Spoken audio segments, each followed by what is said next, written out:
یہاں پر یہ بات یاد رکھیں کہ ایک آدمی اگر کوئی بات کرتا ہے، بات کرتے کرتے وہ بھول جاتا ہے، قرآن پڑھتے پڑھتے حافظ بھول جاتا ہے، حدیث بیان کرتے کرتے بعض اوقات راوی بھول جاتا ہے،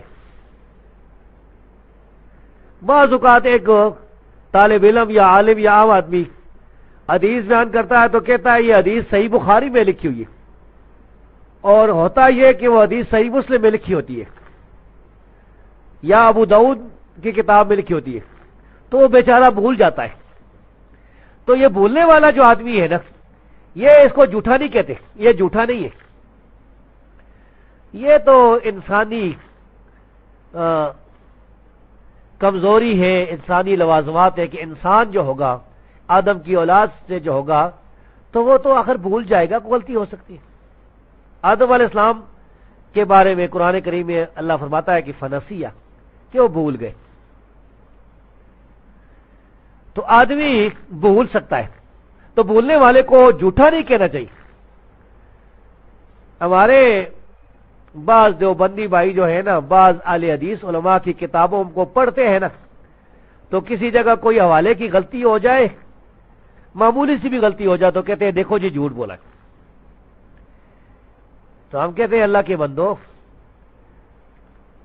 حال تو نہیں، ہم کہتے ہیں اللہ کے بندو یہ جھوٹ نہیں ہے، حوالے کی غلطی ہو سکتی ہے، حکیم محمد صادق سیالکوٹی صاحب ہوں، ثناء اللہ امرتسری صاحب ہوں، یا کوئی اور ہو، یہ سارے علماء جو ہیں یہ ان میں سے کوئی معصوم نہیں تھا، غلطی ہو جاتی ہے، انسان سے ہو سکتی ہے، اور بہت زیادہ کتابیں لکھنے والے جو آدمی ہیں ان سے تو غلطیاں زیادہ بھی ہو جاتی ہیں، تو یہ ہے، اس کو جھوٹ نہیں کہنا چاہیے۔ اس طرح کی غلطیاں تو دیوبندیوں اور بریلیوں کی اپنی کتابوں میں بے شمار موجود ہیں۔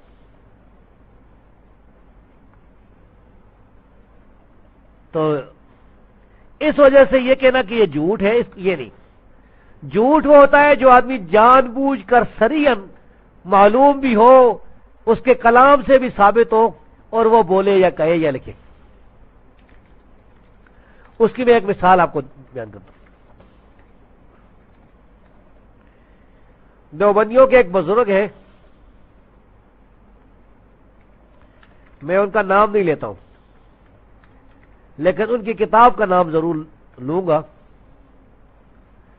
یہ بزرگ ہیں، مراد ہے کہ بزرگ ہیں، لیکن فوت ہو گئے بہت پہلے، اور اینڈ ممکن ہے کہ پاکستان بننے سے پہلے فوت ہوئی۔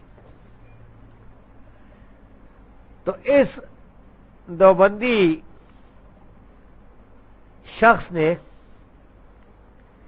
اپنی کتاب امداد الفتاوی میں اہل حدیث کے بارے میں یہ لکھا ہے کہ اہل حدیث جو ہے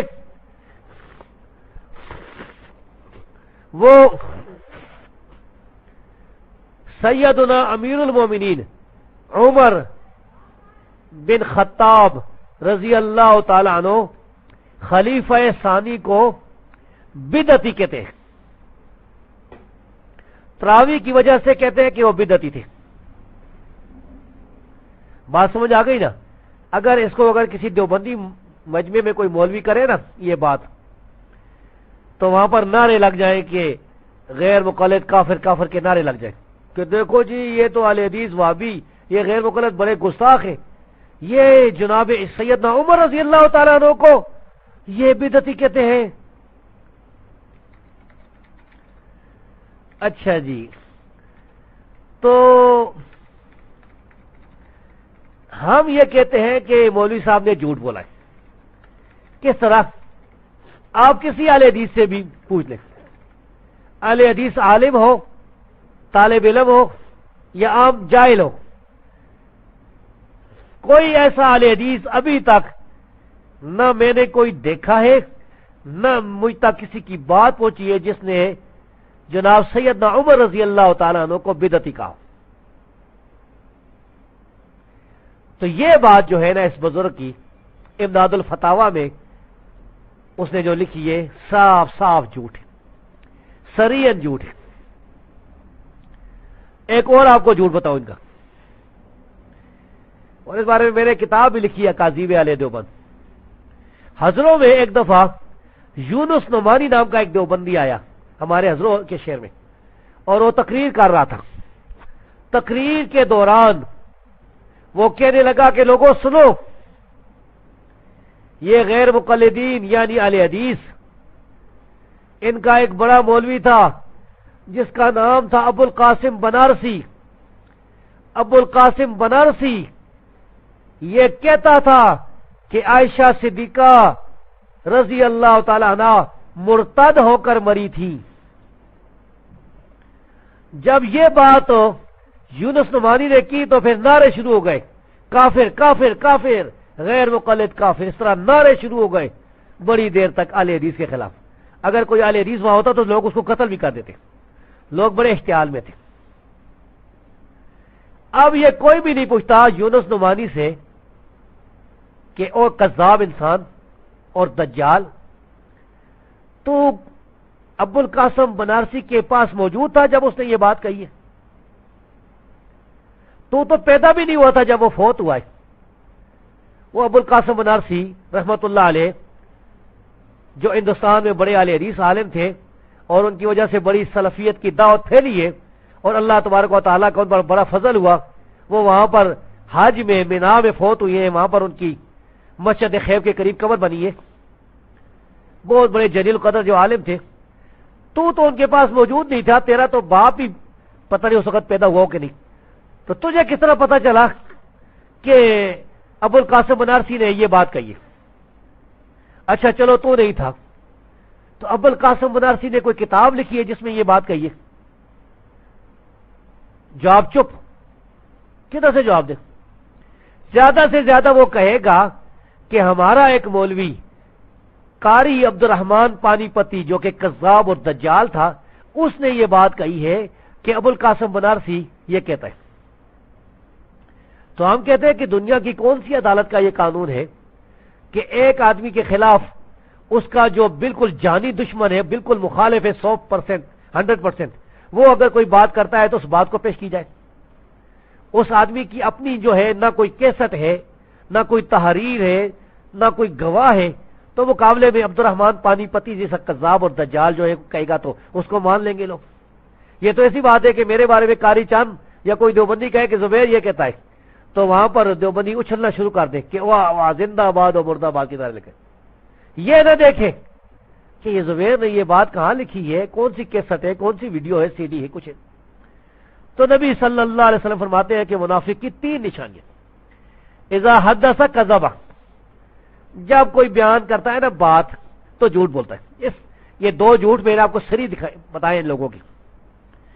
ہم کہتے ہیں کہ عائشہ صدیقہ رضی اللہ تعالی عنہا ام المومنین، جو آدمی انہیں کافر اور مرتد کہتا ہے وہ آدمی خود بہت بڑا کافر اور مرتد ہے۔ اور کسی اہل حدیث عالم نے، نہ تو ابو القاسم بنارسی رحمت اللہ علیہ نے، اللہ اس کی قبر کو نور سے بھر دے، نہ کسی اہل حدیث عالم نے، نہ کسی اہل حدیث طالب علم نے، نہ کسی اہل حدیث جاہل نے یہ بات کی۔ کچھ تو اللہ کا خوف ہونا چاہیے۔ اور لوگوں کو اہل حدیث کے بارے میں غلط اطلاعات دینے والوں، گمراہ کرنے والوں لوگوں کو کیا یہ بھی سوچ رکھا ہے کہ ہم ایک دن اللہ کے سامنے پیش ہوں گے؟ اللہ تبارک و تعالیٰ کو اپنے تمام جو اعمال ہیں، جو بھی زبان سے الفاظ نکلے ہیں، ان کا اللہ تبارک و تعالیٰ کو حساب دینا پڑے گا۔ یہ بات بھی کبھی سوچی ہے؟ اگر کوئی آدمی یہ بات سوچ لے نا تو وہ پھر مسلمانوں پر کبھی بھی یا کافروں پر بھی کبھی بھی جھوٹ نہیں بولے گا، کبھی بھی تہمتیں نہیں لگائے گا۔ قرآن کریم میں اللہ تبارک و تعالیٰ فرماتا ہے سورہ کہف میں، اعوذ باللہ من الشیطان الرجیم، وَعُرِضُوا عَلَىٰ رَبِّكَ صَفًّا، یہ سارے لوگ اپنے رب کے سامنے صف در صف پیش ہوں گے، صفوں صفوں اور گروہ گروہ کی شکل میں لائے جائیں گے۔ لَقَدْ جِئْتُمُونَا كَمَا خَلَقْنَاكُمْ أَوَّلَ مَرَّةٍ، اب تم ہمارے پاس آ گئے ہو جس طرح ہم نے تمہیں پہلے پیدا کیا تھا۔ جس طرح تم پیدا ہوئے تھے نا بچپن میں، تو تم ننگے تھے، تمہارے ساتھ تمہاری کوئی طاقت نہیں تھی، اب تم اس طرح آ گئے میرے سامنے۔ اللہ فرمائے گا بل زعمتم، بلکہ تم یہ سمجھتے تھے الن نجعل لکم موعدا، کہ ہم تمہارے لیے کوئی وعدہ ہم نہیں بنانے والے، یعنی وعدہ پورا کرنے والے ہم نہیں ہیں۔ تم یہ سمجھتے تھے، تم یہ سمجھتے تھے کوئی قیامت نہیں ہوگی، کوئی جنت نہیں، کوئی جہنم نہیں، کوئی قبر نہیں۔ اچھا اب جھوٹ بولنے والوں، ظلم کرنے والے آ گئے۔ اللہ فرماتا ہے وَوُضِعَ الْكِتَابُ، کتاب رکھ دی جائے گی، نامہ اعمال دے دیا جائے گا۔ ہر آدمی کے ہاتھ میں نامہ اعمال، کسی کے دائیں میں، کسی کے بائیں میں۔ فَتَرَى الْمُجْرِمِينَ مُشْفِقِينَ مِمَّا فِيهِ، اللہ فرماتا ہے پس تو دیکھے گا ان مجرموں کو، ظالموں کو، کافروں کو، جھوٹوں کو ڈرے ہوئے ہوں گے جو کہ اس میں ہے، وہ اسے دیکھیں گے اور خوف سے کانپ رہے ہوں گے، ڈرے ہوئے۔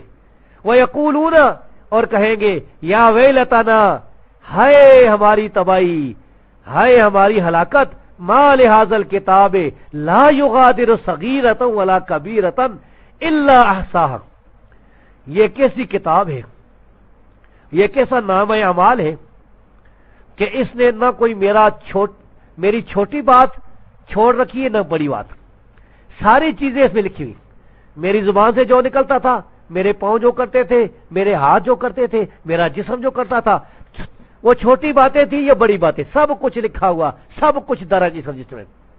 وَوَجَدُوا مَا عَمِلُوا حَاضِرًا، اللہ فرماتا ہے یہ اعمال جو کرتے تھے وہ اپنے سامنے پائیں گے۔ وَلَا يَظْلِمُ رَبُّكَ أَحَدًا، اور تیرا رب کسی پر ظلم نہیں کرتا۔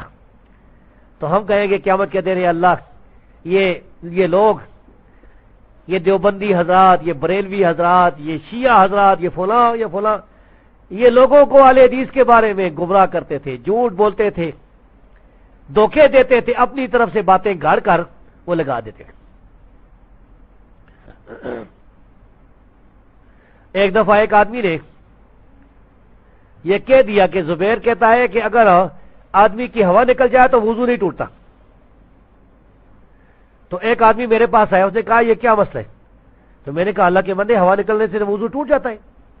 اگر آدمی کی ہوا خارج ہو جائے دوبر کے راستے تو وضو ٹوٹ جاتا ہے۔ وہ کہتا ہے فلاں آدمی تو کہتا ہے کہ آپ کہتے نہیں ٹوٹتا۔ تو میں نے کہا چلو چلتے اس کے بعد۔ جی ہم دونوں اس کے بعد چلے گئے، یہ کوئی 30 سال پہلے کی بات ہے۔ تو پوچھا ہاں جی یہ کیا بات ہے؟ تو اس نے کہا کہ کسی اور آدمی نے یہ بات کی ہے، یہ بات کرنے والا کوئی اور آدمی ہے، اور میں نے سوچا چلو زبیر کے نام ہی لگا لیتے، اس بات کو زبیر کے ساتھ ہی منسوب کر دو۔ یعنی ایسا جھوٹ بولا اس نے کہ ایک جھوٹی بات کسی آدمی نے غلط بات کہی اور اس کو میرے ساتھ منسوب کر دیا۔ تو ہم یہی کہتے ہیں کہ جتنے یہ اہل حدیث کے مخالف ہیں نا، کہ چلو دنیا میں جو کرتے ہو کر لو، ہم تمہیں بخشیں گے نہیں، اللہ کے سامنے تو ایک ضرور دن پیش ہونا ہے، ایک دن ضرور پیش ہونا ہے انشاءاللہ۔ اس دن ہم تمہارا گریبان پکڑیں گے، کہیں گے کہ اللہ یہ خلق خدا کو یہ گمراہ، یہ کہتے تھے یہ اہل حدیث اماموں کو گالیاں دیتے ہیں، یہ کہتے ہیں یہ صحابہ کو بدعتی کہتے ہیں، یہ کہتے ہیں یہ صحابہ کو گالیاں دیتے ہیں، یہ کہتے ہیں یہ چھوٹے رافضی ہیں، یہ کہتے ہیں کہ یہ فلاں ہیں، یہ فلاں ہیں، یہ نہیں مانتے، یہ منکر حدیث ہے، یہ اہل خبیث ہے بہت۔ تو ہم اللہ کے دربار میں تمہارے اوپر مقدمہ کریں گے، پھر سوچ لو ادھر چھڑانے والا کوئی